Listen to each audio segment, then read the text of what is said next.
awe subagai nteri Claude jasuya jube radio Claude kolatigiwla ki sigi koloni chaman chela ka tenchi dow nyekan foko lu nyejebo ka dow kantnomi iko warajugu ka koloni chaman ke ki lamini ka dow foko lu nyeble ka dow bokatru iko nakotigi fa dow bu nye komi radio Claude kolatigiwu donc bawla nga chente kelen fiye ni radio Claude technicien denko kale tise ka kodlam atoy abanendo nonte afaye ko frekelen chama nyanabo wa fiye karafetigiwu aw ni wale nyuma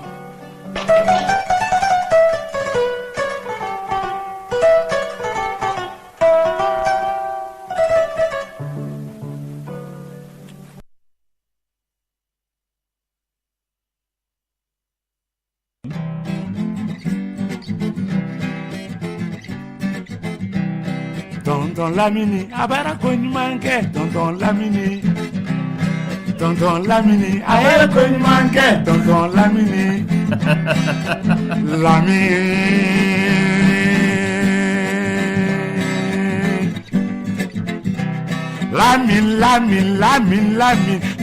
Lamin. Clédo Lamini jo. Avec la radio Saramala, tonton bec ma Saradela, tonton bec lege c'est fort. Alaka barika de émission, alaka barika do IRL, alaka ison ibe mini, alaka ikbe mini noya, tonton Lamini foye. Lamini, aye konyimanke, tonton Lamini, aye konyimanke, tonton, aye konyimanke, tonton, aye konyimanke, tonton ka tonton, aye konyimanke, tonton Lamini, aye konyimanke, tonton MBK, aye konyimanke, tonton Cheki, aye konyimanke, tonton, aye konyimanke, tonton Musa, aye konyimanke, tonton Alifa, aye konyimanke, tonton Atete, aye konyimanke, tanti Logo. Aye konyimanke, tonton. Aye konyimanke, tonton Siti. Aye konyimanke.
Alale Johnson da Alale Johnson Sola. Alale Johnson la.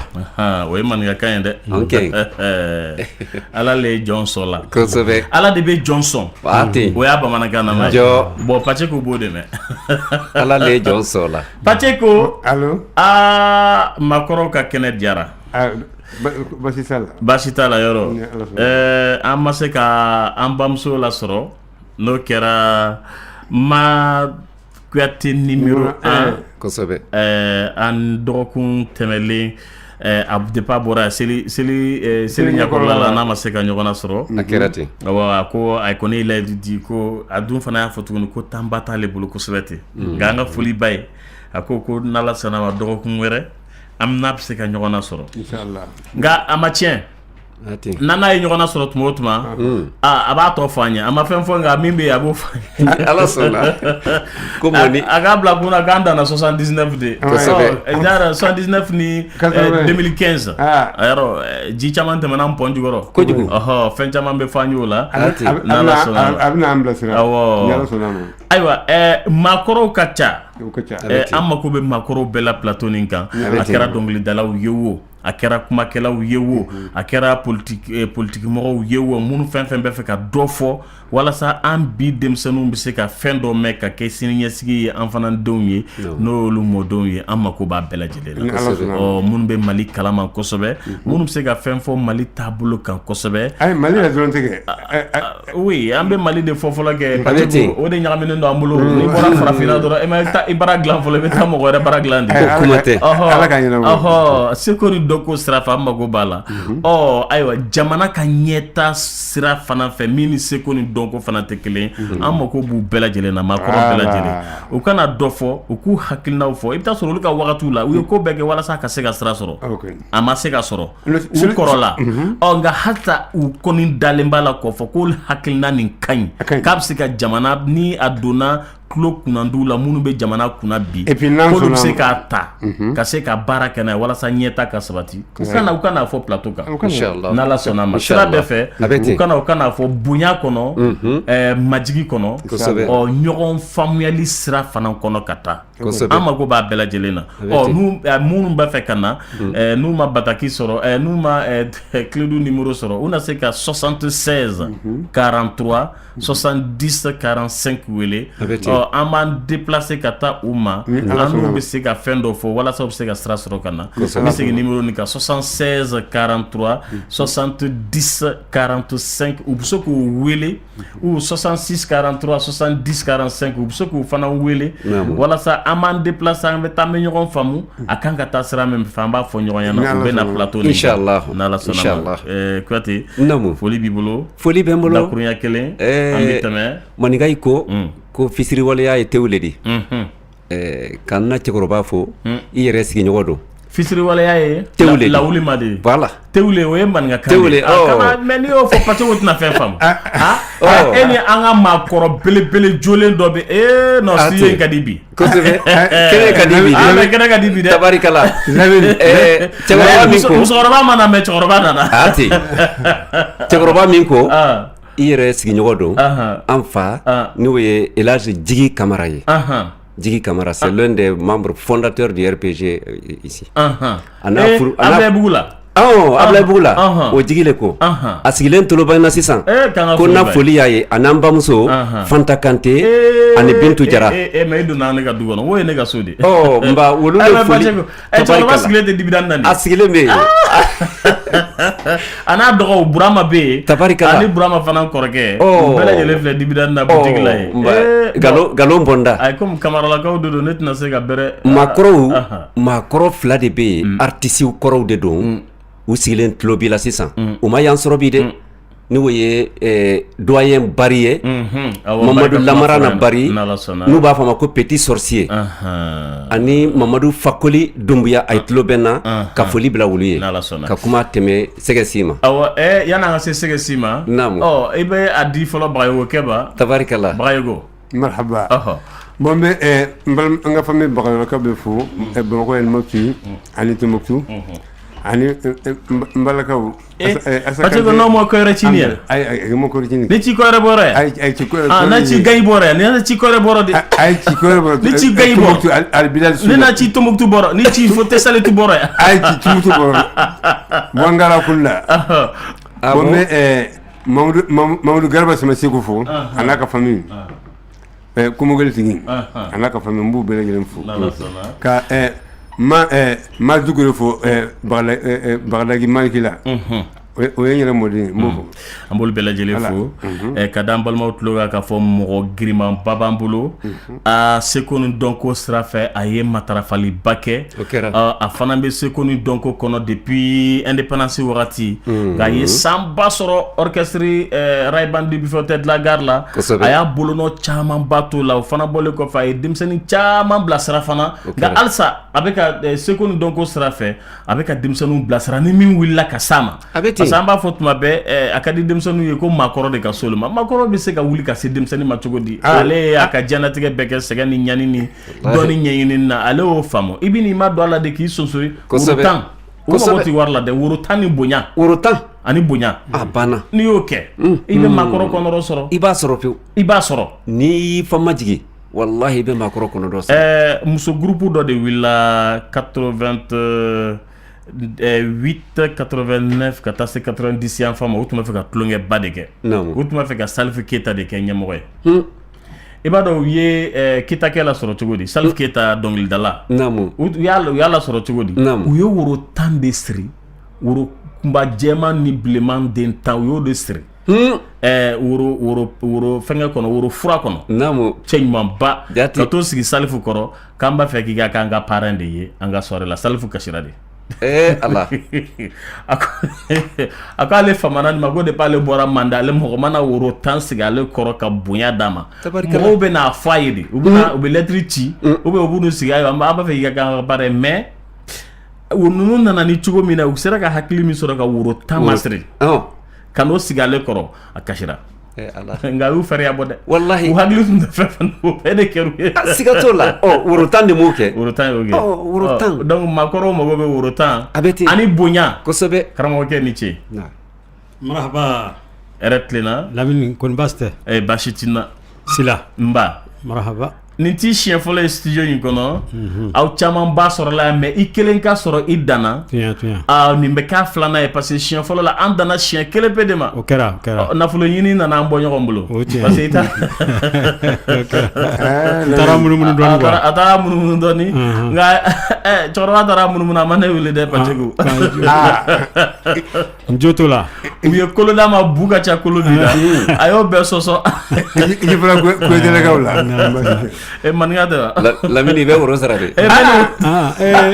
ne parenga sigila ne bitu bolo lamini kodi atombolo mbati bolo danse ngame vareona toro sita ibi yere toni jamu fo am soro ka baro dam namu lamini ne to Damor Kuyate kabo Kaba to ko ma ko Kangaba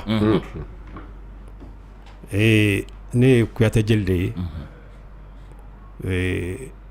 yen wele nana wuli kana me bon man nga ko wulu wele le bo kadi o kunci gadi fo kan ka wuli kana me a jaranye ala fana ya ke nana soro grand frère ba be ya no e pachoko ye baga kungu ani baga nyenye fakol kumba ani fakol daba konton kuruma de fenjugu faga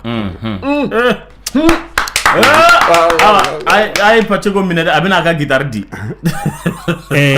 ala ken nana benna la moni mona fay bade koma ay labe ko le do jahili tesilana konya adi la sababu nyuma wodosa ile yebara la ay tele nay mayele la lolo ala imiri do munko ma wo fonye dibi barado fa ko ni koroba imiri la munko ma wo fonye dibi barado basi do to fa moro ni te mo fala dimi yesina munko la basi do to fa gede ni te mo fala dimi yesina munko do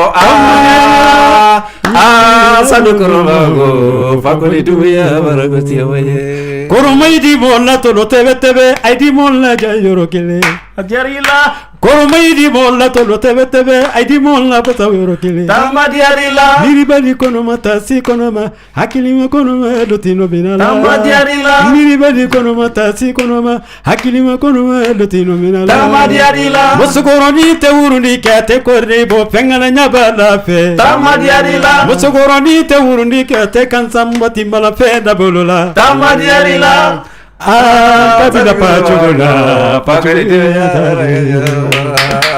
akana blafa kolila jina lafe tabarikala jina lafe ayo pachugo bina guitar di bajo ne guitar inda be gela ebul sega si te ko namu comme ala ken na grand frère basoro ya ati parce que ni am yaray ban wi di yaray ban tu tege ati am na kosanna nere bena dumi mana pachugo soroy mais artiste non nay dara ñoy ati wa sura ala ñante ñona awbe ñon kanu siga tola pachugo nana le sura ray ban ko ne mana fem fala ay ko mi ni tika senatara tika sisan wallahi ni tika bana sena demison mena ko ambena tiga burunto mana malo ni be tiga burunto mono mbo don ko be tiga burunto mono ni tiga na ye tiga we mana tiga boss sa o mana sing o be tani tiga de na anyansa be yeso c'est ça o demsonu be no de ko fe a samanto ga bo dugula tiga kolomu no be to dugula bo ko frafra nyonga ado fana be sigi fa soro la mene ko sobe bon tiga burunto mo ko ni on na tiga burunto mo ne ke pachugo nun ko fe non mais ala parigala mo folo ngoto ka ko damna ni kera barkatigi ki ke do di bebe do soro ala ko sobe nana grand prince la jarani tabarikalla kana bareke référence no kuyati ko sobe jarani tabarikalla ko mi yengule nana kana wuli kana mi jarani yoro de albi ala kam be sababa ya rabbi allah kwate ne mi wele namu jama de wele ne mi wele émission kan bawo de wele ne mi wele mali artiste be de wele akuma koro fara a demsan nakaw kan o fen be fe ka fen do don ko la ka bila ben wala sa ka sini nyela soro olu be de wele enol de bena je ka masala ne ko ala ne garsega do ila ne wolu ka kuma kande ne wolu ka chidende munu be ka name wol de wele sibina bwa kala masaka fo kol de wele iko 600 ka fo ire kuma ya kuma damine iko 600 ka fo ko pacheco ye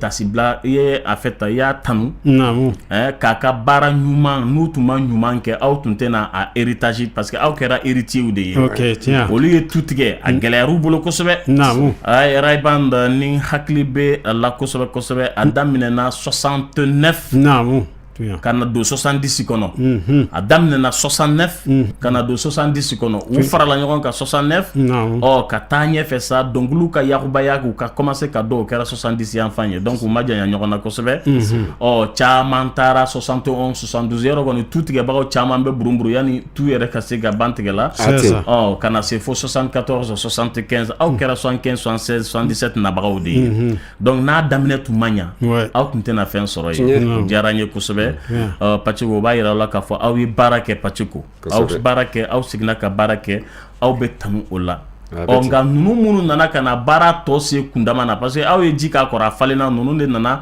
nunu de a dendu mbaga yere parce que pachugo aw ma dendu nunu de gara dendu mbaga ye ko sebe parce que ni akliba la ko sebe aw de voyage bauke aw tara yoro chama pachugo nunu tara me woli ye lili de bob ma ko ya onga me e kartisia damine chugodi ye motini yininga ka foko kuyatera na lela chugodi parce que ko sebe ya soro bumbo chife ka misin fe onga kangaba kabo kangaba kanaba mako a wakati la au ka wakati la siratun ka jande ko jung bi ko na sunyara En 40 minutes au jour d'aujourd'hui, il be se kangaba. Alhamdulillah. Goudron. Voilà un goudron ko kuson.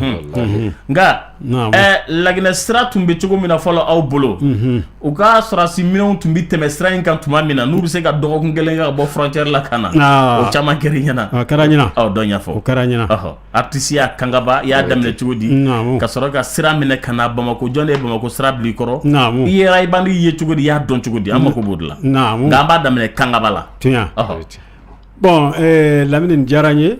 Ne ka artisiya daminɛna n faso de la n'o ye Kaba ye.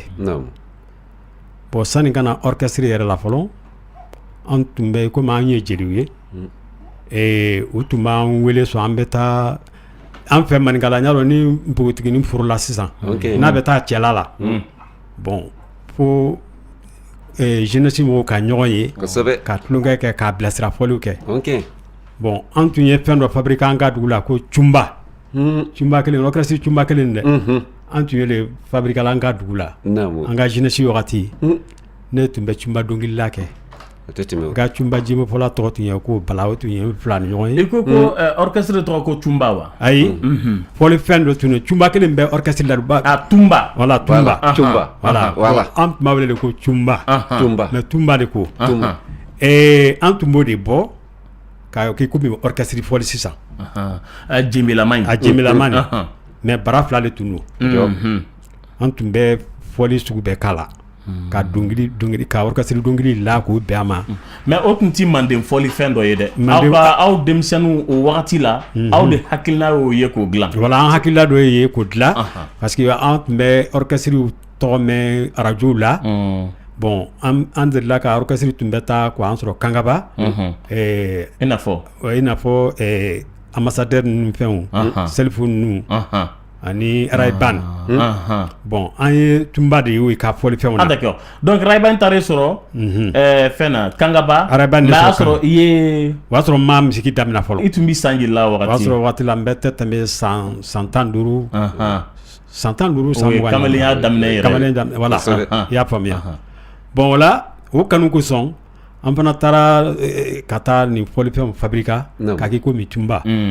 An y'o kɛ dɔnkɛfɛn de ye sisan ni an kɔntanna don min na jeunesse an bɛ ɲɔgɔn dala don ou bien an bɛ fête dɔ organiser dugu kɔnɔ ne de tun bɛ cumba dɔnkilila kɛ komi orchestre dɔnkili quoi mais an bɛɛ tun ye maninka dɔnkiliw ye quoi an tun bɛ orchestre mɔgɔw yɛrɛ ka dɔnkili interpréter i hakili bɛ maninka dɔnkili jumɛn la i tun bɛ min da tumba ni fɔli sen nin kɔrɔ i bɛ se ka dɔɔni f'an ye n hakili tun bɛ min na an yɛrɛ tun bɛ min na min tun ka d'an ye kosɛbɛ suba masanjile sanjɛ n'ale la uratelela kɔnɔ bili kan bɔ palenda la kɔnɔni fin o de ye wo dunun ka ɲɛ bararo suba masanjɛ kɔri solo suba ye na woso masankana gosi suba masanjɛ kɔri solo suba ye na woso masankana gosi. Bravo.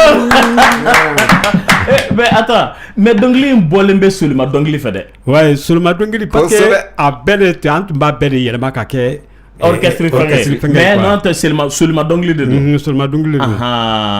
Mais dongili ye kɔrɔmafɛ kɔrɔ b'a la dɛ a bɛ se ka kɔrɔ f'an ye. Kɔrɔ b'a la kɛ. A bɛ ten.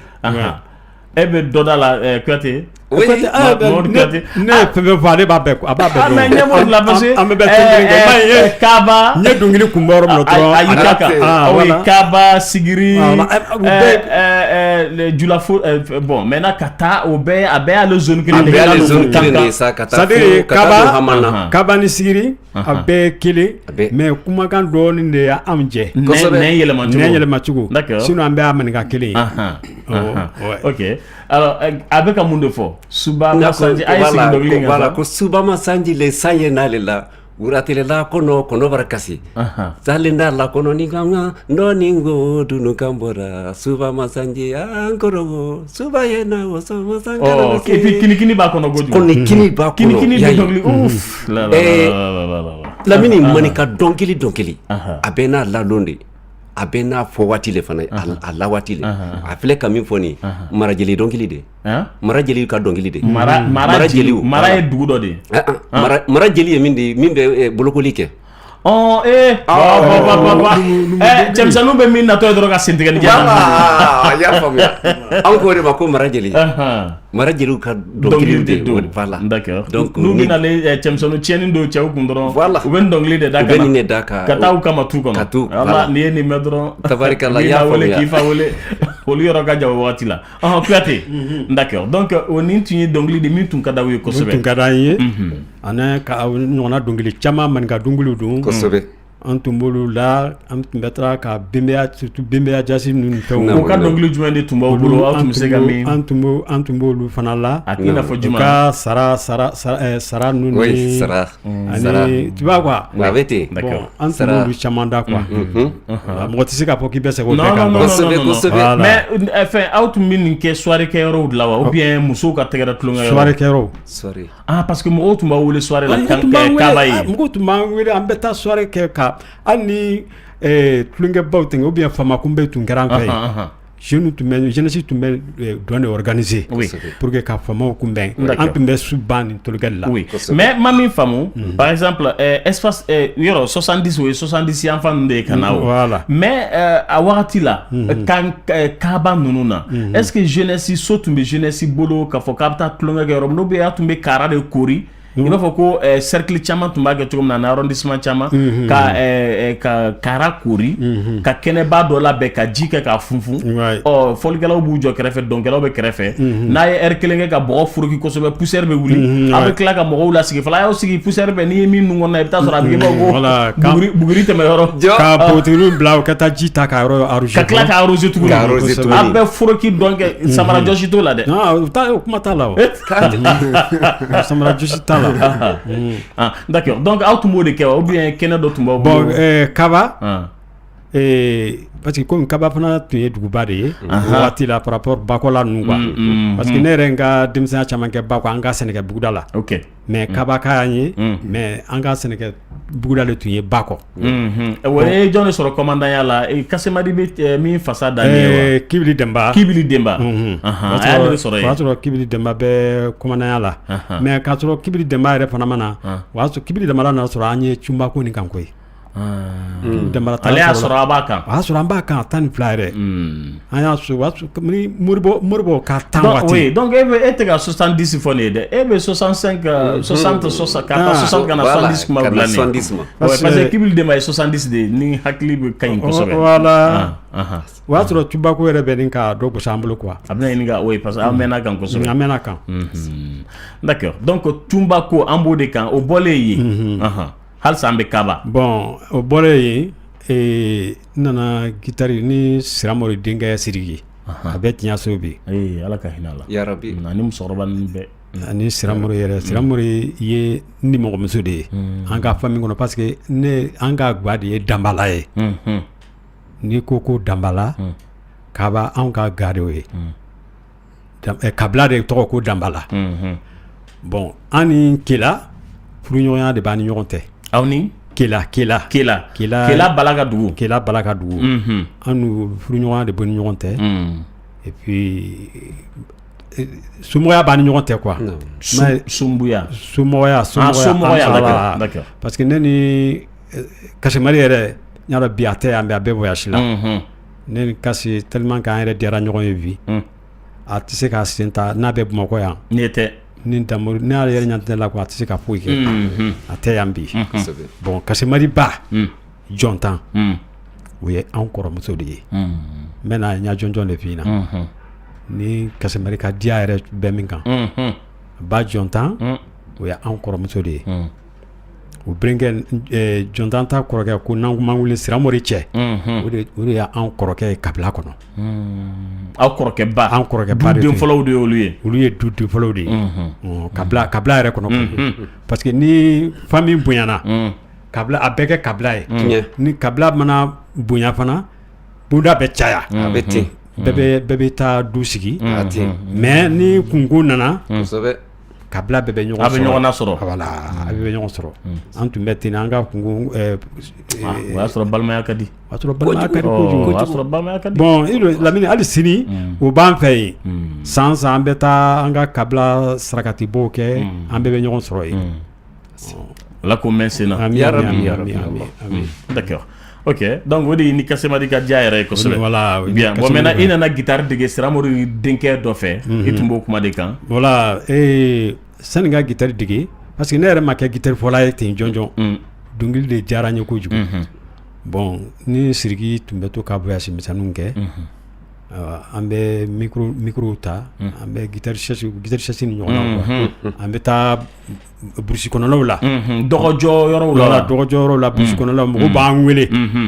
Ni minnu bɛ taa ni minnu denmuso bɛ furu u b'an wele an bɛ t'o tulonkɛw kɛ. Bon an tora la ne yɛrɛ vraiment diyara an ka kaba kɔnɔla mɔgɔw ye kosɛbɛ. Kosɛbɛ. Bon an tora la fo Ala y'a kɛ n mankutun sera Bamakɔ yan. O y'a sɔrɔ orchestre dɔ bɛ yan ko orchestre régional. F'a yɛlɛmana ka kɛ bira ye. Malo ni hakili b'a la. Orchestre régional. Voilà. Oui. U ka dɔnkili dɔw bi yan. Ko chanteur tun ye Madu Kuyate. Awɔ. Voilà. Madu Kuyate kelen Malamini ɲana u ma wa? Malamini ɲana ma. Orchestre national A. Voilà. Bon a yɛlɛmana ka kɛ bira régional ye. Bon Ala y'a kɛ ne nana Bamakɔ n ka Bamakɔ lasɔrɔ sababu kɛra o ye. Mais n nana. U y'i wele de aw b'i yɛrɛ de nala i yɛrɛ ye ten. N nana n yɛrɛ ye fɔlɔ quoi. Bon komi ne tora komi o waati la Apollo fɔlɔ tun bɛ a Banjuguba Kuyate. Ba. Ala ka hinɛ Banjuguba la. Kuyate a filɛ ka cɛ min tɔgɔ fɔ nin. An tɛ se ka tɛmɛ a kan abada. A muso Farima Kuyate a filɛ nin ye Jikɔrɔ ni Para la. Bɛɛ lajɛlen bɛ Banjuguba dɔn. A y'a jeniyɔrɔ fin kosɛbɛ. Kojugu. Ale ni Madu Sila Kuyate ninnu de ye ko caman kɛ ɲɔgɔn fɛ. Ayiwa an tɛ se k'an kɔ don abada n'an ma jeliya Fadima Samura a ka dɔnkili nin k'a la walasa mɔgɔw k'a dɔn a ye mɔgɔ min tɔgɔ fɔ k'a yira k'a fɔ mɔgɔbaw de tun don nka dugukolo ye baara kɛ nka Fadima Samura musokɔrɔba ɲuman nin a bɛ Jikɔrɔ ni Abilaye la yen k'an ka foli b'a ye awɔ a n'a denw Fatumata ninnu ni fɛngɛ an b'olu bɛɛ lajɛlen fo jeliya Fadima Samura.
Kuyate y'a Apollo ko kuma fɔ nin tɛ Apollo fɔli ye wa? Nin tɛ Apollo fɔli ye. Nin ye Ji Farima Samura ani Banjuguba Kuyate ka fɔli Apollo sen de ye nin ye. Dɔnkili in dara a mɛnna. Bon ne nana Bamakɔ. Donc i y'a sɔrɔ Apollo fɔ bɛ sen na. Apollo fɔ bɛ sen na. I yɛrɛ ye dɔ k'o la wa? N nana don min na n dunnama na n nana n kɔrɔkɛ fɛ.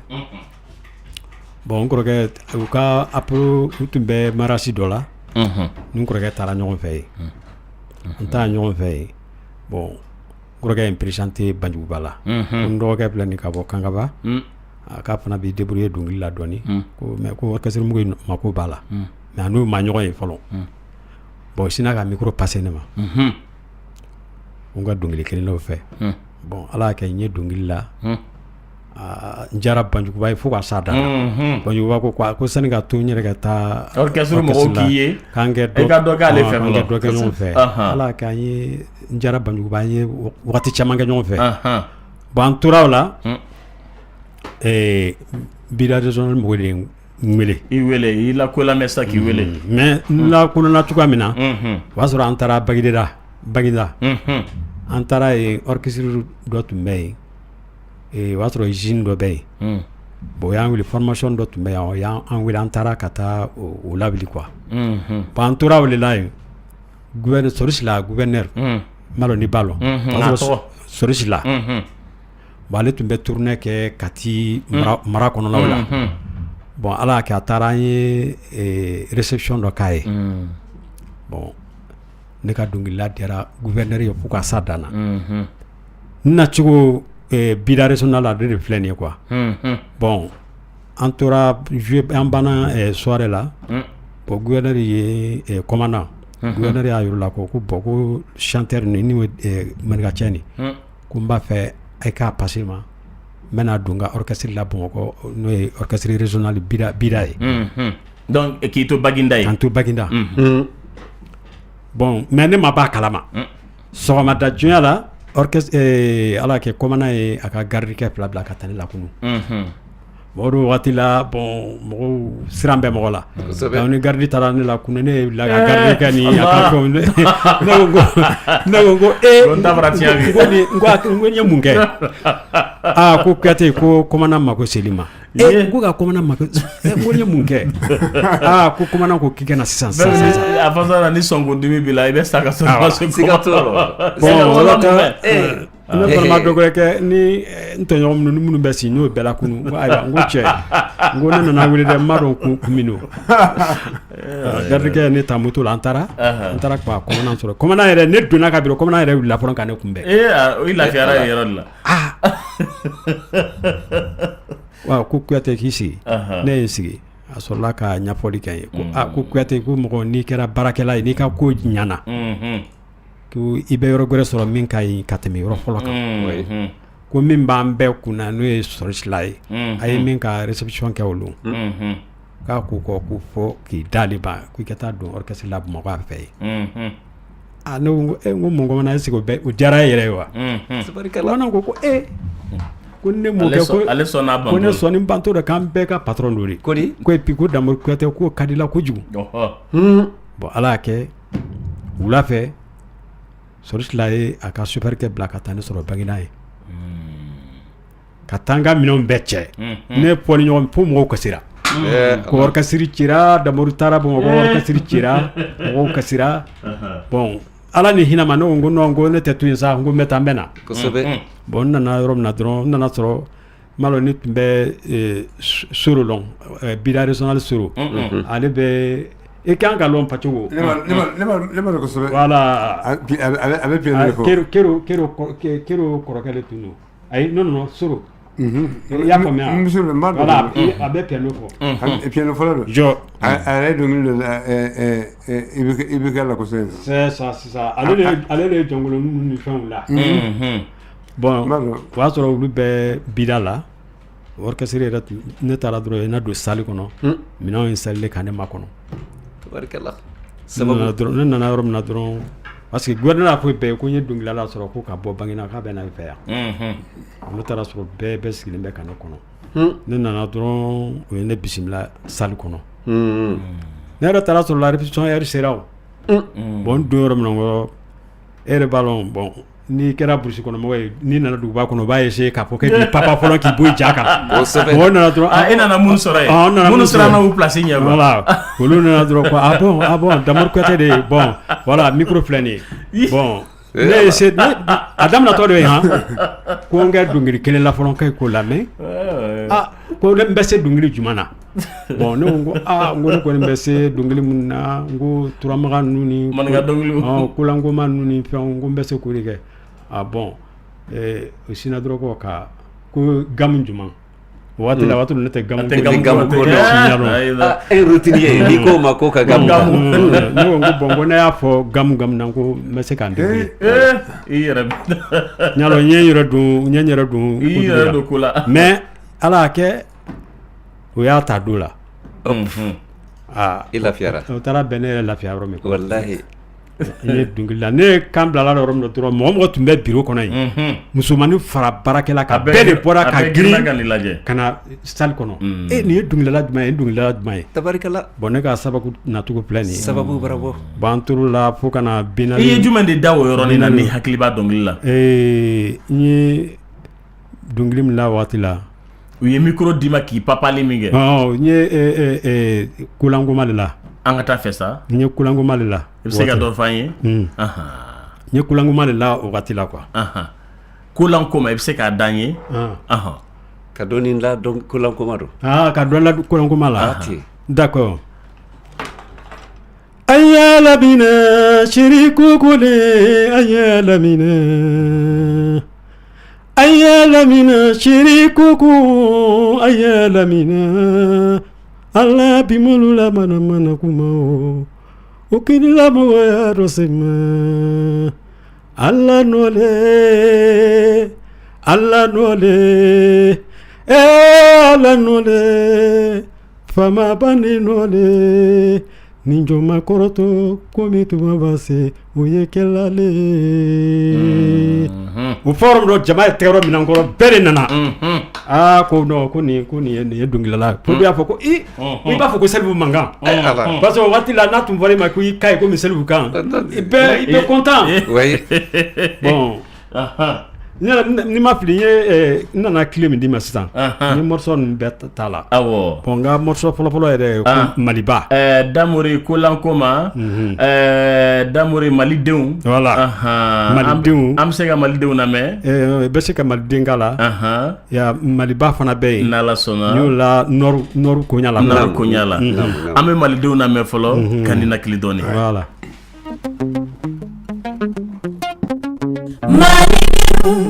amolo chike tumarose idelu aye wilaye barake baratuma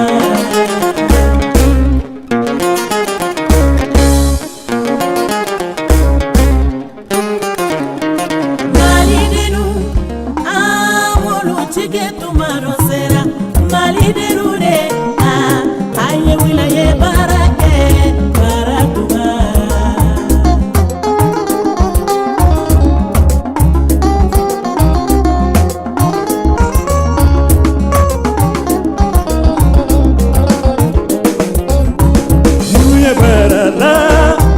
walu yisago kela munu ye jigela walu yisago kela munu ye barala walu yitele kela bimma barake ibe nimisa alala baraka jinde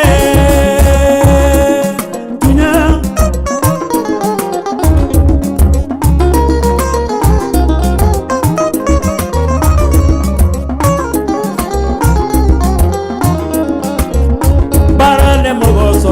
sauna nima barake barale mogo sola warila nima barake barale mogo sola sauna nima barake ibe nimisa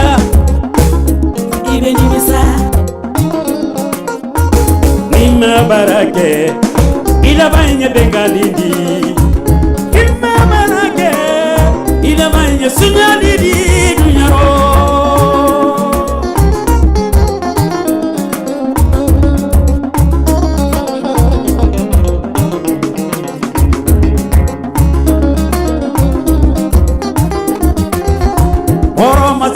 sunyalidi tunya horo masirite uya podi ja tunya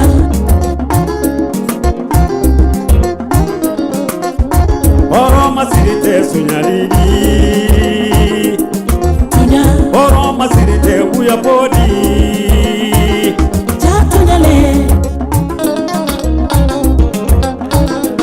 aywa guitare basse ye baara kɛ yan dɛ kojugu a ye baara kɛ orchestre jumɛn de y'i accompagné yan bon nin tɛ orchestre komi studio n y'a kɛ studio dɔ le kɔnɔ n denkɛ yɛrɛ de don quoi ni ko n denkɛ de don Gawusu Kuyate ale fana ye fɔlilaba de ye petit denmisɛnnin don a bɛ Kanajigila ye studio b'a bolo bon don dɔ la a ye n wele a ko bon komi ne b'a fɛ kana i kɛ morceau damadɔ fɔ a wari t'an ni ɲɔgɔn tɛ komi i mɛnna i kan tɛ bɔ la n b'a fɛ kana kɛ morceau min ka di i k'o la n ko kɔni bɛ diya n ye a ye wele cogoya la dɔrɔn an taara ka taa morceau 4 ɲɔgɔn dilan fɛ vraiment ale de kelen pe nin bɛɛ kɛ bon n kɔni arrangement dɔ i k'a la an bɛ ɲɔgɔn dɛmɛ n b'a fɔ bon i b'a kɛ tan i b'a kɛ tan kosɛbɛ i hakilila bol'a kan voilà ka hakililaw bol'a kan ale de tɔgɔ ko Gawusu Kuyate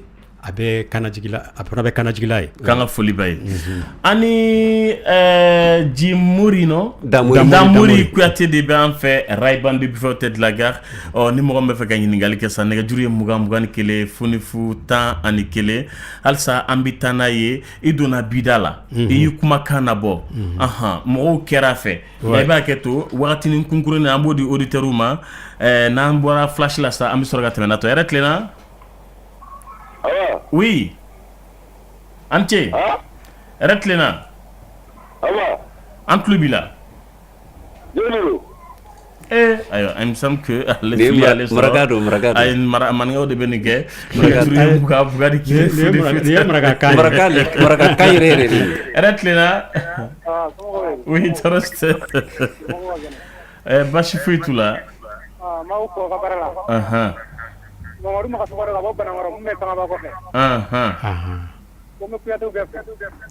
Marhaba. Ajara ye. Kuyate club la. Comme on est parti ko senta la sa non te. Non te a be faire plateau comme a be faire même Kuyate fo. Kuyate ke flash le je me crée. Là. Allô? Bonjour. Oui, bonjour monsieur. C'est monsieur Koné. Technique. Vraiment, le type a encouragé.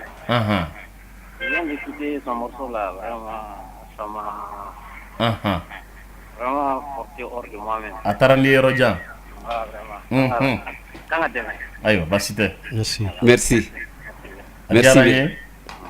Ambi focus ve ntiwele la. Ikone. Merci. Kone negajuru ye mugan kele funi futan kele makoro ka kene de do. Retlena. Kuma b'i bolo? Mba. Ale ka numéro téléphone tigɛra a kɛlɛbaw ko kangabakaw tɛ k'a lamɛn bi o ma faamu dɛ kangaba cɛkɔrɔba kelen b'an bolo halisa a balalen don la ayi maninkaw dɔ bɛ gbɛnsɛn kelen kan nin wagati in na o yɛrɛ tilela oui kuma b'i bolo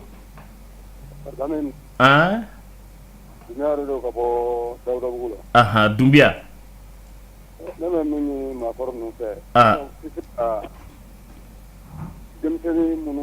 denmisɛnnin dɔw ka ɲi u ka se ka nin dɔnkili fasɔn ninnu ka se ka wuli ni ye k'u kan o tun kura ye u ka denmisɛnninw dɛmɛ voilà mais an b'a fɔ tuma bɛɛ émission ninnu na k'a fɔ denmisɛnninw ka wuli ka se maakɔrɔw ma maakɔrɔ fana wulili ka gɛlɛn ka taa se denmisɛnnin na kama dɛ a ma nɔgɔn ni dɔnkili ninnu de y'an danbew ye n'o tɛ ninnu wulila cogo min na u y'u ma gɛrɛ mɔgɔkɔrɔbaw de la walasa ka faamuyali kɛ mais ni denmisɛnninw fana ma wuli ka se ninnu fana ma a ka gɛlɛn dɛ dɔwɛrɛ ma ɲini u fɛ dɔrɔn a ye na bonya kɔnɔ k'aw ma jigin aw ni min ka kan o ka d'aw ma fu denmisɛnnin fana tɛ se k'o kɛ a fɛn fɛn mana wuli ko ne ye dɔnkilida kɛ karamɔgɔ tɛ na ne y'a da depuis n fitinin karamɔgɔ ma sɔrɔ e la Kuyate karamɔgɔ tun b'i la oui bon karamɔgɔ mɔgɔ tɛ se k'a fɔ karamɔgɔ tɛ k'i la baara karamɔgɔ de b'i la parce que hali ni mɔgɔ mɛn i dege i bɛ ɲɛbɔ dɔ de fɛ i b'i ma don la a kanu yɛrɛ kosɔn o bɛ se k'i dɛmɛ kosɛbɛ o ye karamɔgɔya dɔ ye a bɛ ten mɔgɔ bɛɛ ɲina sisan denmisɛnw bɛɛ ɲina yɔrɔ de kɔ voilà ayiwa an bɛ duman dɔ lamɛn an bɛ sɔrɔ ka tɛmɛ ni journalistes bɔra an bɛ tɛmɛ n'a tɔ ye kan sɔnni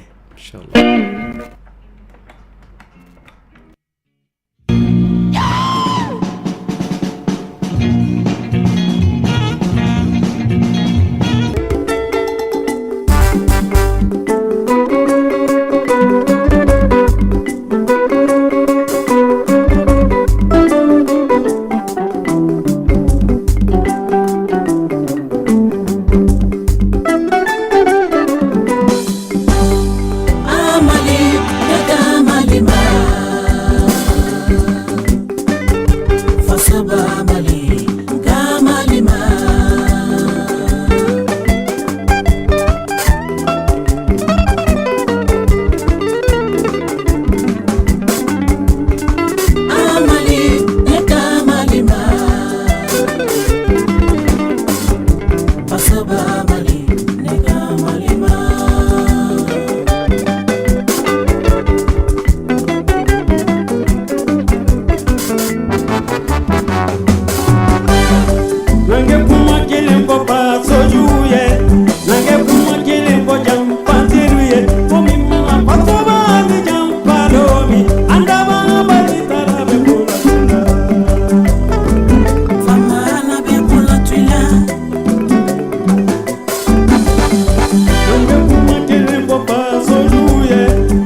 Fatou Jouourou Ayename Jampanteru Ayename Tunya Ayename Sodio Dada Sodio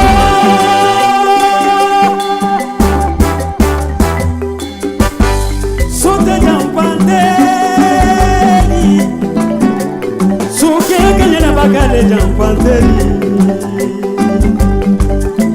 Anye Koka Kelabina Anye Kelabina Kelete Jamana Masindi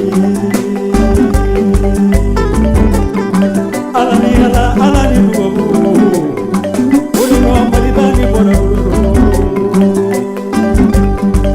Konga me pato joma amali o Sodo Konga me mali ma amali Ola me mali la me mali la Mali benu Aniche Maridenu Kunya Ayubara Polo polo polo polo tamera Wolu mi kopile Wolu ma kiyelino Amul bara yami Ayangija Kunya Anka do kiyelike Konga me jatama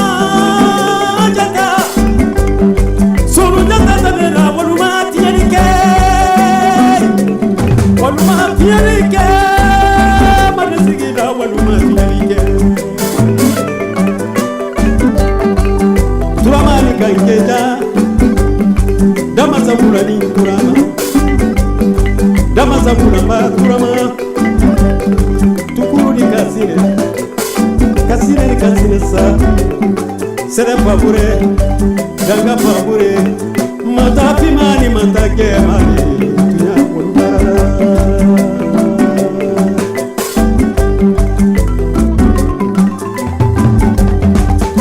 Memaza Joma Unamaza Zilo Papari Bara Kabe Maza Joma Kabe Maza Joma Tunya Barachamukera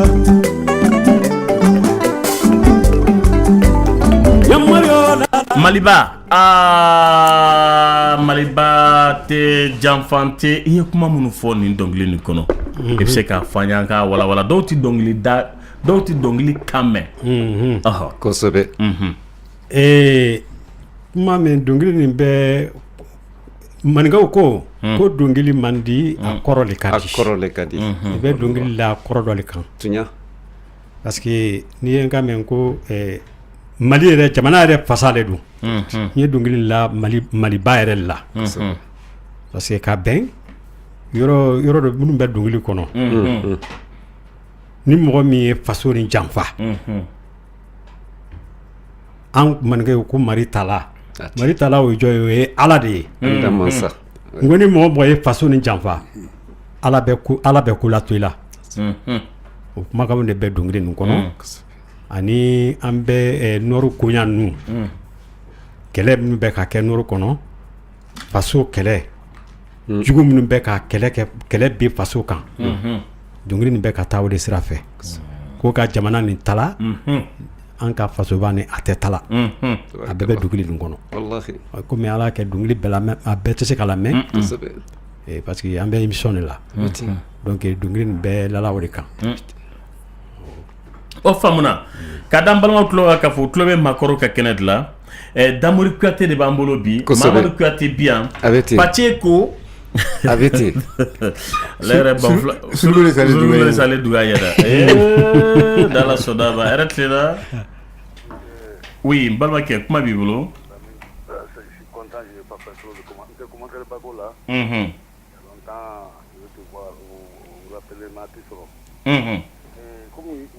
Comment de par rapport à ça, moi je le souhaitais, il faut en dernier. récital Babemba de Bamako. Hein? John? Le récital Babemba. Babemba? Babemba orchestre de récital. Ayaket Domlié, Radio Bella. Parce que, à le cadre d'Obéano, c'est pas dans la communauté à Colombo. Je ne suis pas. Récital de Babemba, Sikasso. Sikasso. Tani, si ça me démission, moi, Tani, Adamadine Bema, Malien Bema, Tani Afrique. Ka façon kanu do mɔgɔw dusukun na. Ce qui s'est en train de se passer aujourd'hui, ça a été prédit dans ces chansons. Et qu'à la main, il y a tout bout de champ. Ma père, Radio Bella. C'est ça que mon slogan, nous sommes fracassés. Pour conscientiser les gens un peu. C'est cadre Tambo Bibon quoi en c'est pas mal donc mais en tout cas mais est-ce que va la mer et qu'a faut là ya faut ma be ka la mais nous ya même bi on donc chama ni ho na obi bo bara la aga fam ayo basite aya afo andami aya dap ma be et puis radio be et puis pour ka slogan ayo ka donc ni ma be mo ka afamuna merci adamaden ka k'a faso fɛ dugudenw ka kɛ dugu fɛ i ka kɛ i ka jamana fɛ i ka c'est-à-dire kanuya min b'i la ka taa i yɛrɛ bolofɛnw ma kanuya min b'i la ka taa i denw ma i k'o kanuya kelen sɔrɔ jamana ye a ma ko b'o de la o de y'a to a ko bɛɛ lajɛlen ka Babemba lamɛn récital de Babemba orchestre régional de Sikasso de y'a da a dara 1969 70 fɛngɛ Samori Bembeya Jazz ka Samori dalen kɔfɛ u ye exemple ta o de ma regard sur le passé k'o ɲɔgɔnna kɛ et ça a été une vraie réussite hein, ça il faut le dire nɛgɛjuru ye 21 fonifu 11 an tulo bɛ an balimaw la hɛrɛ tilenna oui kuma b'i bolo ayiwa n bɛ Damori Kuyate fo n b'a ɲininka Damori Kuyate a bɛ bɔ Kangaba dugu jumɛn na a bɛ bɔ Kaba ne bɛ bɔ Kaba yɛrɛ dugu kɔrɔ Figiraji kɔnɔ Kaba dugu kɔnɔ n bɛ bɔ Figiraji kɔnɔ bon Damori Kuyate dɔ de tɔgɔ sɛbɛnna an fɛ yan école Damori Kuyate dɔgɔnin fitinin non ale bɛ bɔ Degele awɔ a faamuyala ne bɛ bɔ Kaba awɔ ne bɛ bɔ Kabaji kɔnɔ de awɔ Kabaji kɔnɔ Figiraji kɔnɔ pardon d'accord n y'a faamuya ne ye Adama Traoré de ye ka bɔ Sikasso Sikasso je suis directeur d'école bon ouais bon i Traoré a faamuyana ok mais m'a mɛ tuma bɛɛ maninkaw la jin kɔnɔ ye mun ye de bon komi i n'a fɔ kulu la duguma ou bien o tɛ ayiwa n balimakɛ kuma b'i bolo jin ye mun ye n'i y'a mɛn jin i b'a mɛn maninkaw dɔrɔn de da an ɲɛ bɔla jin kɔnɔ kosɛbɛ jin tubabuw b'a fɔ min ma ko chef de canton tubabu tile la o fama ou bien masakɛ fɔlɔ bin sigira o dugu la o tun bɛ yɔrɔ min na voilà espace min kan a ye fɔlɔ o de ma ko jin ye mun ye jin ye koko de bɛ kɛ k'a yɔrɔ lamini faama la yɔrɔ mais a yɔrɔ caman bi i bɛ don jin kɔnɔ i yɛrɛ t'a dɔn k'i donna jin kɔnɔ a bɛɛ bi a bɛɛ yɔrɔ bi dingira ye n'i taara El Hadj Umaru Tall la jin ye hali bi a koko bɛ yen hali bi a koko bɛ yen hali bi Seku Umaru Tall tun bɛ a ye dingira tu tigɛ don min n'a bɛ misiri nin jɔ a tun b'i sigi lɛnkɛju min kɔrɔ hali bi a bɛ misiri da la ye lɛnkɛ in bɛ yen lɛnkɛ bɛ yen yiri in bɛ yen a bɛ yen yiri in bi balo la a bi balo la hali bi don min na nani jɔ kulu sanfɛ ka dingira lɛ kɔnɔla ma fɛnɛ a ko o dingira a na moje ko nin yɔrɔ nin ka ɲi ko mɔgɔ bɛ se k'i sigi yan a n'a ka talibedenw jiginna ka tu tigɛli daminɛ o dingira a na moji dingira ye nin yɔrɔ in dingira tɔgɔ de filɛ nin ye a tɔgɔ de filɛ nin o dingira a na moji ko nin yɔrɔ nin ka ɲi mɔgɔ sigiyɔrɔ la mɔgɔ bɛ se k'i sigi yan i y'a faamuya c'est pour te dire que donc jin Kangaba jin o tun ye i bɛ taa sɔrɔ tubabu faamaw sigiyɔrɔ de ye voilà o de y'a to a dara yɔrɔ la ko jin d'accord kan bɛ Sikasokaw fo kuma la Tata bɛ Sikaso nka faama y'u mako bɔ Tata la Tata de bɛ ka bura yɛrɛ ma a b'i yelen dɔrɔn ko b'i yelen Sikaso gouverneur ka sira t'a la ministre de la culture o ka sira t'a la Bamakɔ yan bɛɛ bɛ ka Tata ni y'a yɛrɛ ma a bɛ ka bin a bɛ ka bin morceau par morceau a bɛ ban yelenna tan tayi don dɔ la de Sikasokaw bɛna fɔ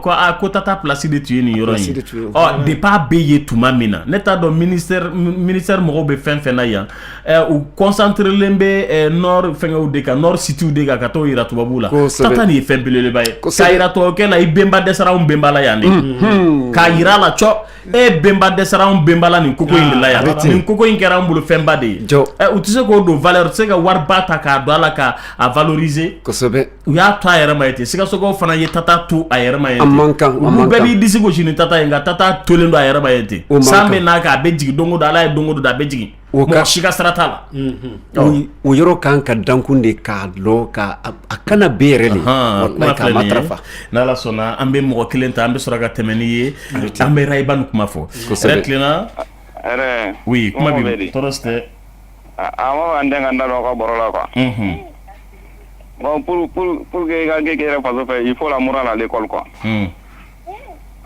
ensuite avoir travaillé même pour ça Jinko kan effectivement c'est vrai Jin ici presque je peux dire que ne chef de village ka mɔgɔ ye an ka yɔrɔ la donc Jin n'a fɔ yɔrɔ tutigɛbagaw d'accord yɔrɔ tutigɛbagaw comme a y'a fɔ tubabukan na cogo min na le chef canton voilà yɔrɔ tutigɛbagaw olu de a bɛ fɔ olu ma ko Jin kɔnɔna kosɛbɛ oui dugutigila la quoi voilà yɔrɔ sigida fɔlɔ olu bɛ wele ko Jin kɔnɔ a bɛ ten voilà jamu duman Kone do i Kone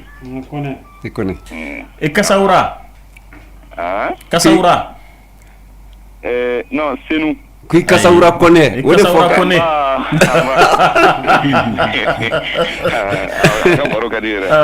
tabarikala ya rabbi abi Damori Kuyate Kuyate Kuyate bɛ se ka dɔnkili da Kuyate la wa Kuyate bɛ dɔnkili la Kuyate siga t'o la dɔnkili da Damori la tan sa ni mana kɛ jeli min na o di kɛ Kuyate di ni mana kɛ jeli min na o di kɛ Kuyate di Kuyate sama kɛra jeli ma Kuyate mo Kuyate sama kɛra jeli ma Kuyate mo o mana kɛ jeli min na a di kɛ Kuyate di o mana kɛ numu min na o di kɛ Kuyate di o mana kɛ kɔrɔ min na o di kɛ Kuyate di Kuyate sama kɛra jeli ma Kuyate mo Kuyate sama kɛra jeli ma a tɔ kɛra waso ye Pajeko a n'o tɛ Kuyate ye dɔnkili da ne fana na dɛ Malamini ɲɛna o ma o kɛra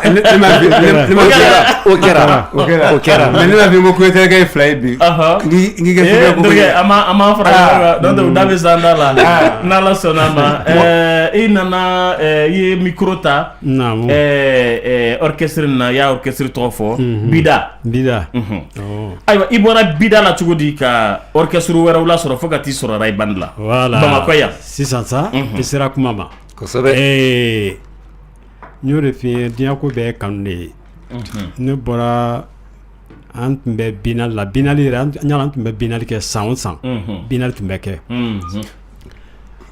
binali 81 ni hakili b'o la binali ma kɛ binali min kɔ quoi 1981 voilà bon an taara a internat kɛ Cɛnfala o y'a sɔrɔ n bɛ Bida régional la Kulukɔrɔ kɛra région ye wagati min na an bɛɛ de yɛlɛmana ye Kulukɔrɔ ani gouverneur ninnu fɛ an bɛɛ yɛlɛmana Kulukɔrɔ bon ni binaliw tun daminɛna o b'an ta ka taa bila internat la yɔrɔ dɔ la quoi bon an bannen kɔ binali la tuma min na o ye congé d'an ma ko bɛɛ ka taa ka t'i reposer bon ne taara n ko n bɛ taa Kaba Ala y'a kɛ n ye Arayibani Jelimusa Kuyate Arayibani Pacogo b'a dɔn Jelimusa a bɛ Paris ale bɛ Paris sisan hali seli dugusɛjɛ an ye foli bila ɲɔgɔn ma ok bon Ala y'a kɛ voilà n bɛ préparation na n ko n bɛ taa Kaba ka congé kɛ Ala y'a kɛ Jelimusa ye Jikɔrɔni 20 mètres la n tɛmɛtɔ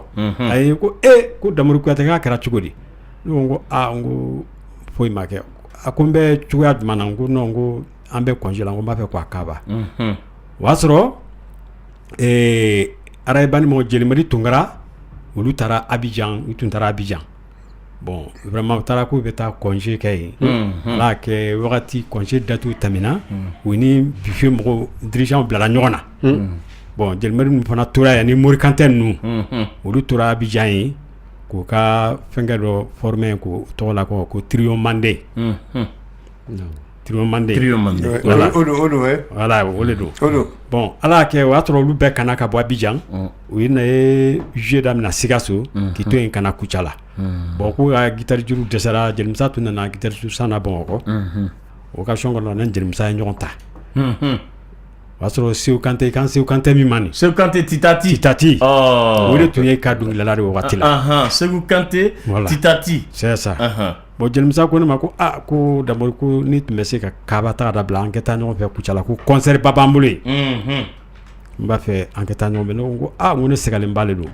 ko an ka taa vraiment ko ka taa Kucala concert nin kɛ ɲɔgɔn fɛ ne ko bon ko ne bɛ se ka taa cogo ne ta i ka répertoire long an ma répétition kɛ ɲɔgɔn fɛ miiri ko bon ne bɛ se ka taa ko ko jeliden kɔni tɛ disala ko la sa k'an ka taa ko ne bi dɔn mɔgɔ min ye Kontilisasi mina ne bi dɔn mɔgɔ min i tɛna dɛsɛ parce que dɔnkilidala min b'an bolo ne ye Seku Kanté ye il chante très bien mais tuma dɔ la kanko problème bɛ na la a n'a sɛgɛra a kan bɛ fɛn kɛ quoi ko an n'u bɛ tournée dɔ la Segu kɔnɔlaw la quoi a sera na an taara an taara Jelimadi sɔrɔ Kucala ye bon Jelimisa ye ne présenté Jelimadi la Jelimadi ye ne lajɛ ko ko jɔn ne ko Kuyatɛ ko Jelimisa ko Jelimadi ko nin ye dɔnkilidala dɔ ye dɛ ko a bɛ Bida régional la ne yɛrɛ dɔnbaga de Kaba ka de don quoi parce que ne yɛrɛ tun bɛ Kaba orchestre la n b'a dɔn n tun b'o ka du yɛrɛ kɔnɔ et puis n kɔrɔkɛ fana de don ko nana vraiment an kɛ tournée tɔ kɛ ɲɔgɔn fɛ Jelimadi ko d'accord ko ko Jelimisa ko est-ce que nin bɛ se ka an ka fɛnw est-ce que Jelimisa ko a ye guitare cherche ta yalo yɔrɔ la dɔrɔn musicien baw n'u ye ɲɔgɔn ye dɔrɔn u b'a essayer dɔrɔn k'i essayer fɔlɔ k'i lajɛ fɔlɔ mais sina ka guitare cherche ta k'i kɛ gawa ye guitare cherche ta nkɔrɔ ni kɔrɔ ta i ka dɔnkili dɔ da dɛ k'i bagabaga bon an ye fɛnkɛw kɛ dɔnkili répétition min kɛ sani concert wagati tɛ a ko bon ko d'accord ko concert wagati sera o wagati la o y'a sɔrɔ concert bɛɛ daminɛ à partir de 16h waati la concert tun tɛ manamana ko d'an fɛ yan Kucala bɛɛ de bɔra an taara an se yen dɔrɔn bon an ye fɔli daminɛ bon deuxième morceau u ka concert ɲɛmɔgɔ tun bɛ un certain Tarawele a tɔgɔ tɛ n kɔnɔ tuguni o ko bon ko ka Turamagan ta bon ka Seku Kanté ko non k'ale bɔ a sɛgɛn k'a kan tɛ se k'a sɔrɔ bon Jelimadi kɔnɔna filila quoi a ye kɔfilɛ ka Jelimisa ko i ka cɛ ko est-ce que a bɛ se ka Turamagan da Jelimisa ko an ka fɔ sa ko ne y'a f'i ye o k'a bɛ se k'a b'i débrouiller u ye Turamagan ta min tɔgɔ fɔlen ne pigi o de ne ka a ye kɛlɛkɛ muru la di Turamagan ma o de ne ka don yen ne donna ni ne pigira fɔlɔ ni tɛrɛmɛli ye ka jigi cɛ kan Lamini b'a fɔ ko wari tɛ ɲini na yɔrɔ o yɔrɔ Allah Jelimadi n'a tolo bɛ n kan na bi a yɔrɔ la Jelimadi tora guitare fɔ la ka ji tɛ a ɲɛ kan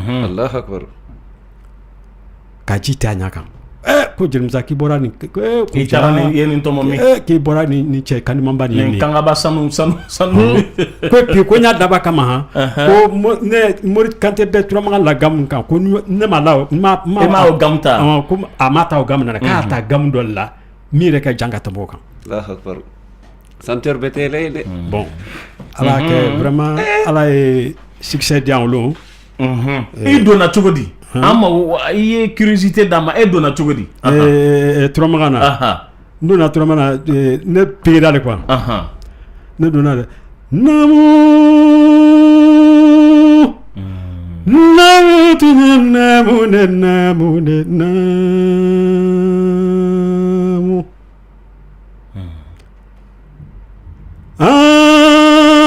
Dabasa wulani Turama damasa wulanba Turama tukuru ni kasine katine ni kasine sa c'est la famune danga famune mata pimani mata gemande anu wajo turamanna nulu fimansa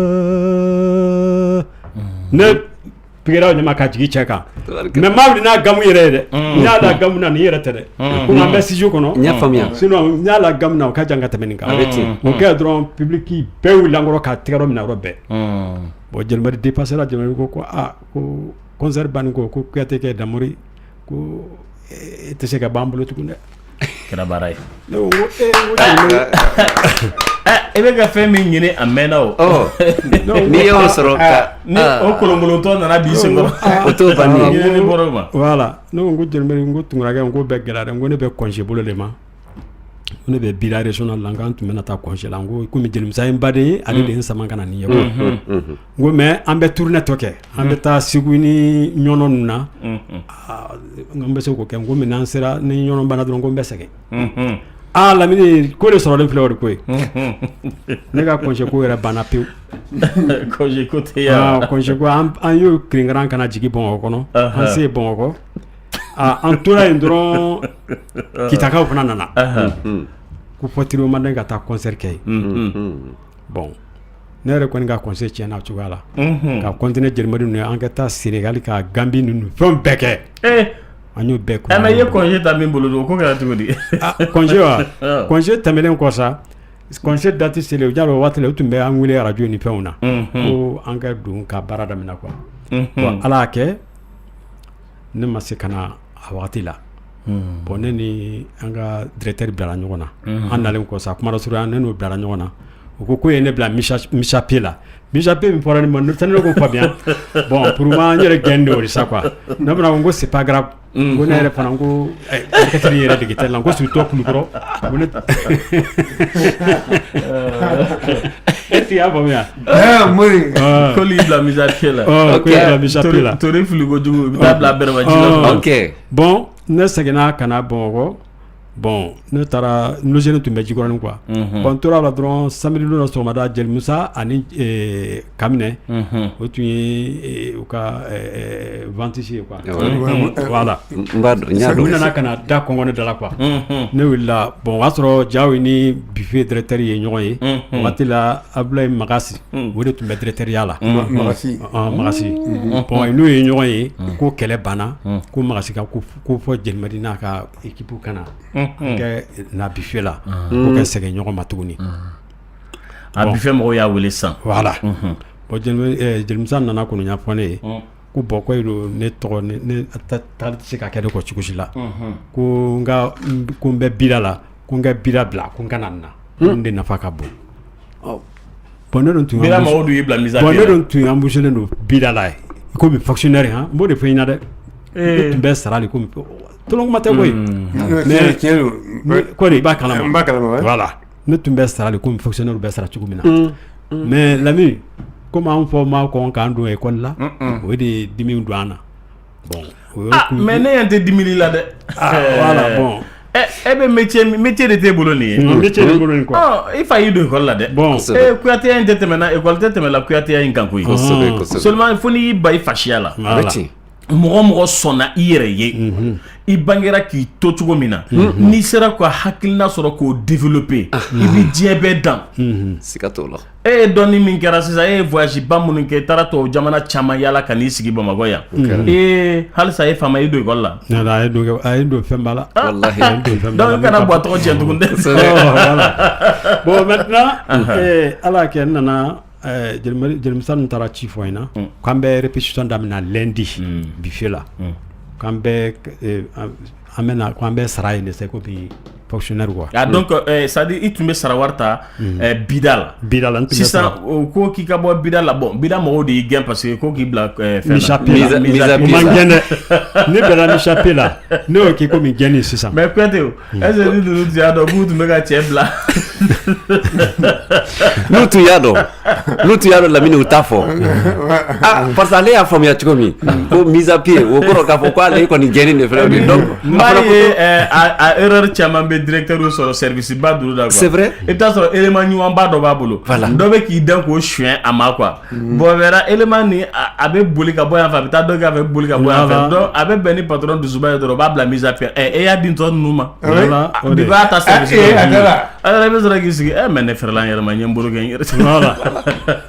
A bɛ tan de. Excusez-moi, il y a pas cogo min na kɛra ten de. Ko yɛrɛ murutida tuguni kana ne nɔfɛ. Bida mɔgɔw. Bida mɔgɔw. Ko mise à pied banna k'i ka segin. Ko mise à pied banna ne ko n ko ne kɔni bɛ yɔrɔ min na sa. N ko ne sera n se yɔrɔ. Ayiwa an bɛ duba dɔ labɛn. A bɛ ten. Mais ayi non a y'a kanani kɛ bida mɔgɔw la a ye nin gɛlɛya. Ni kori bida mɔgɔ tulo t'an na dɛ. Mɔgɔ tulo t'an na. A mɔgɔ tulo ayiwa. Mari Kuyate ayi Mari Kuyate tun tɛ bida la o. Mari Kuyate tun ale tɛna kɛ yɛlɛma ka kɛ bida ye o y'a tɔgɔ yɛlɛma de ka kɛ bida ye kɔsa. Ayi Mari Kuyate tulo t'an na nin waati in na. A tulo t'an na. N'o tɛ a bɛ sɔn ka bɔ maa la min na k'a bila Mamadu la. O y'a sɔrɔ suru bɛɛ ye ani y'a kɔnɛ. An bɛ duman dɔ labɛn.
Bantaba, neni biri ni kama se kadina muro.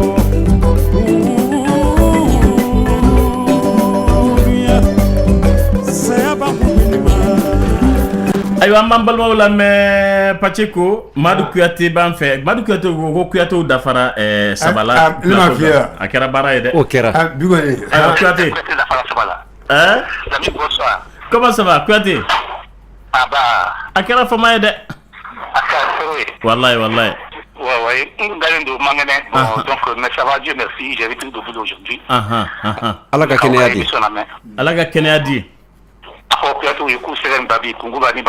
mobali ye so yɛrɛ Kuyate wallahi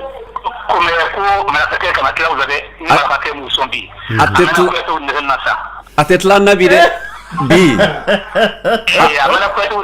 o kɛra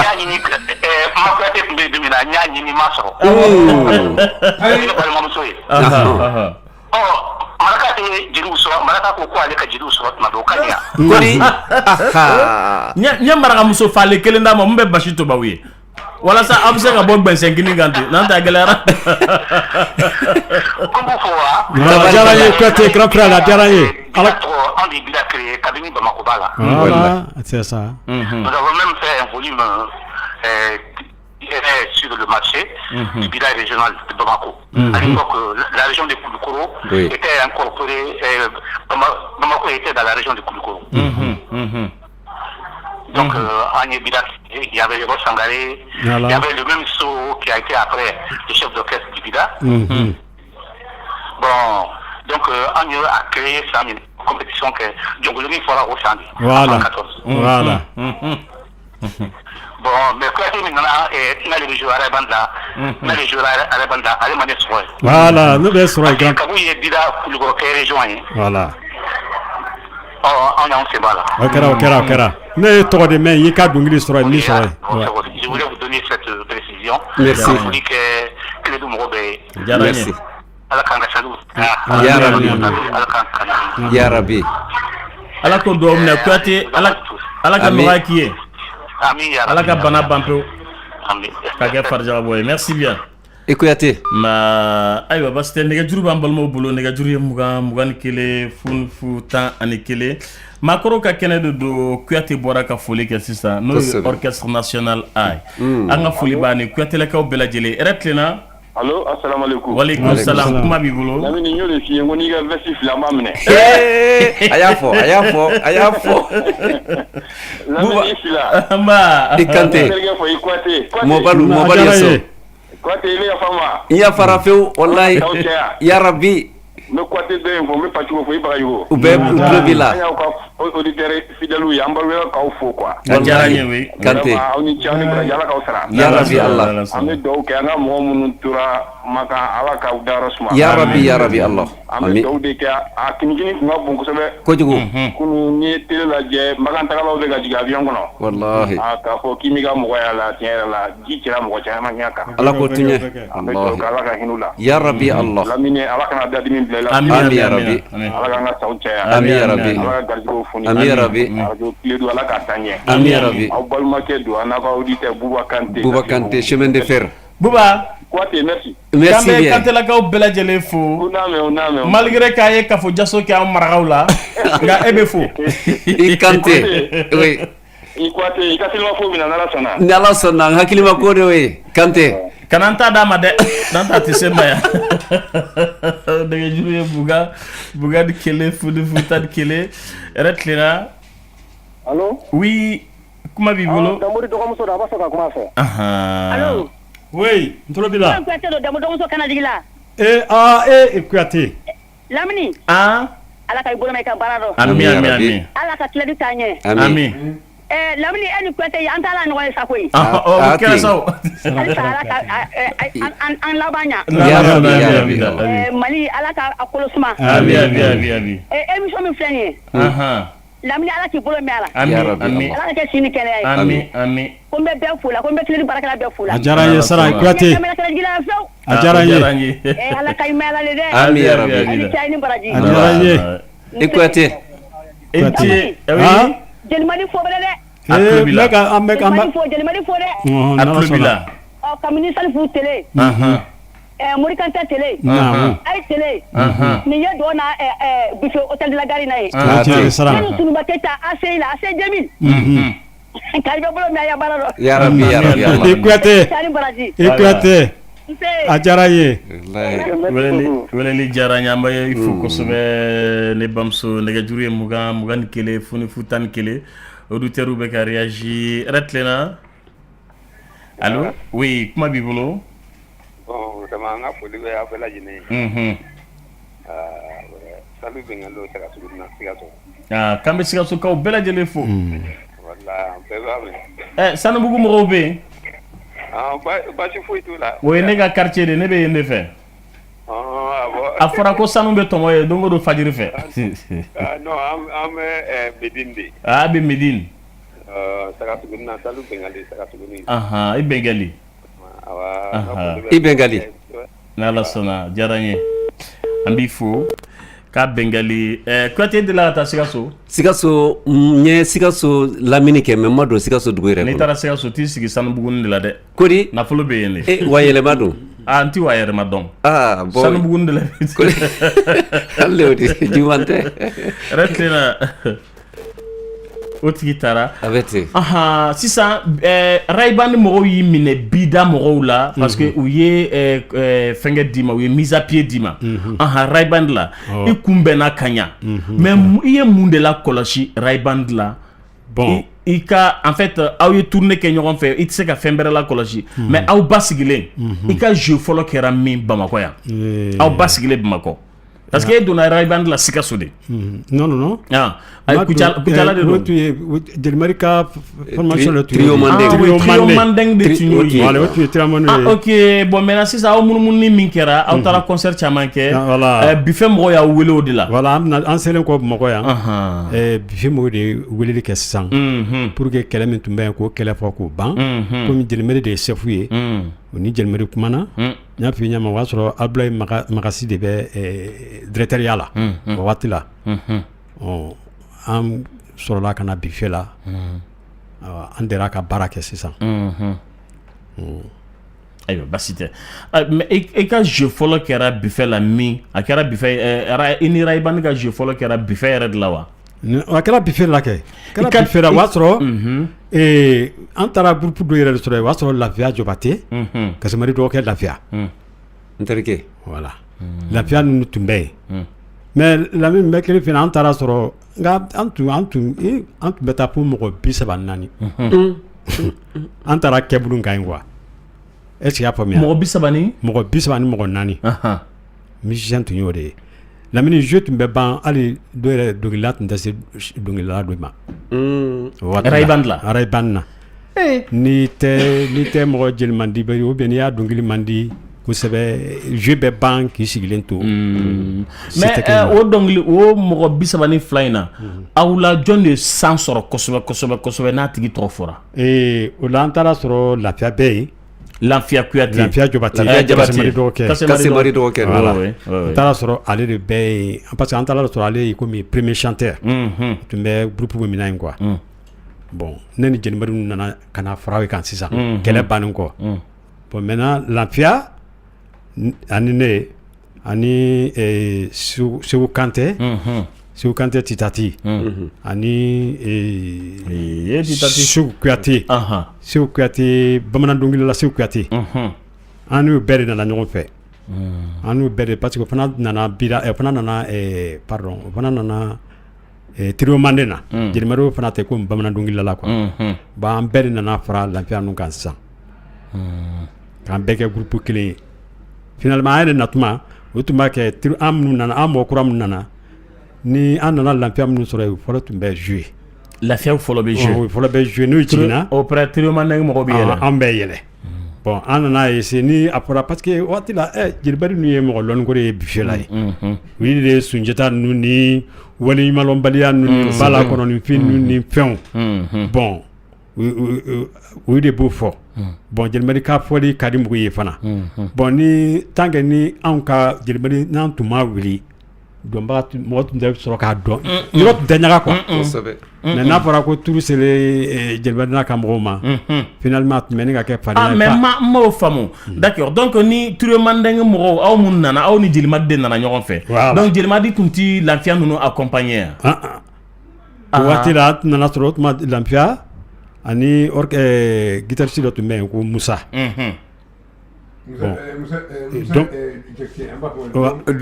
Domoja voilà ɲala ale bɛ Australie sisan bon o de tun bɛ yen komi Solisi ani Madiba i bɛ Madiba lɔn voilà o de tun ye accompagnateur Jɛnɛma Jakite cɛ voilà ani Adama Faye Adama Faye tun ye ale de tun bɛ ka morceau variété ninnu la quoi bon an y'o de sɔrɔ yen quoi bon an nalen kɔ sa tant que n'u fɔlɔ suyera après on fana bɛ jouer k'a kɛ morceau fila ou bien morceau saba non finalement mankan tun bɛ nin kɛ ba la a bɛ dan ye an bɛ duman dɔɔni lamɛn voilà.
Pacheco Pacheco aye fɛn dɔ kɛ aw ka diɲɛnatigɛ kɔnɔ Pacheco aw tun bɛ ni répétition kɛ min buffet la yen wa buffet la ouais mais il y a une émotion là Pacheco l'émotion quand on y a signé ka répéter tout le suite au moqueur Pacheco on a improvisé bega partinicala vraiment Pacheco mais l'émotion on est connaissé à ce moment là haknata comme parce que la même parole va à Diallo Kouyaté non Kouyaté de Kodo non ouais Damori ibeni dongli ndong ouais parce que dongli be blami dongli ben bla yoro mino aka janko jugu ni de benin dongli na kateme ray banika dongli beka woni malon balia ni bala de ni de benin na ni dongli ni ko jugu jina la fe ambe yara bani katra ma do ray banna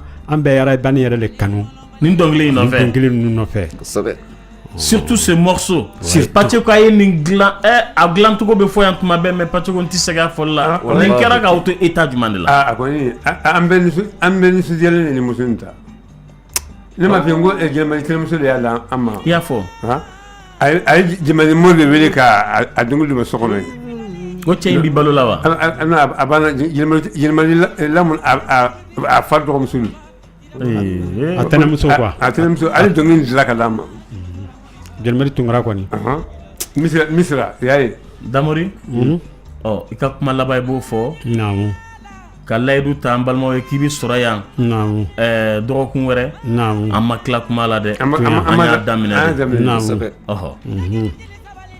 lamin mo mo yirda Pacheco ay dongli inglan chogodi Pacheco am persona nyoye di a jarabe be buluno kala wati la mɔgɔ bɛ siran ɲɔgɔn ɲɛ mɔgɔ bɛ ɲɔgɔn bonya an bɛ koto tala bɛn an bɛ ɲɔgɔn labɛn an ka miniti kelen pe dɔrɔn lamɛn wagati kɔni sera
ayiwa Damori i ka kɛnɛ de ni fa diyara n ye kɛnɛ wasara n'ala sɔnna wallahi ayiwa kan bɛn inshallah nin diyara n ye Lamine n'ala ma basi k'a la inshallah n'ala sɔnna i y'a fɔ cogo min na n'ala sɔnna mercredi prochain inshallah fo n b'a ka wele parce que aw de b'an dɛmɛ aw de b'an sankɔrɔta n'i y'a mɛn ko artiste aw journaliste de ko ka ko di an bolo o de ko n'ala sɔnna n'an ɲɔgɔn sɔrɔ siɲɛ wɛrɛ ko to kɛra cogoya min na an b'a ɲɛfɔ ɲɔgɔn ye an b'o ɲɛfɔ ɲɔgɔn ye ala k'a di an bɛɛ bolo ya rabbi Allah ya rabbi merci merci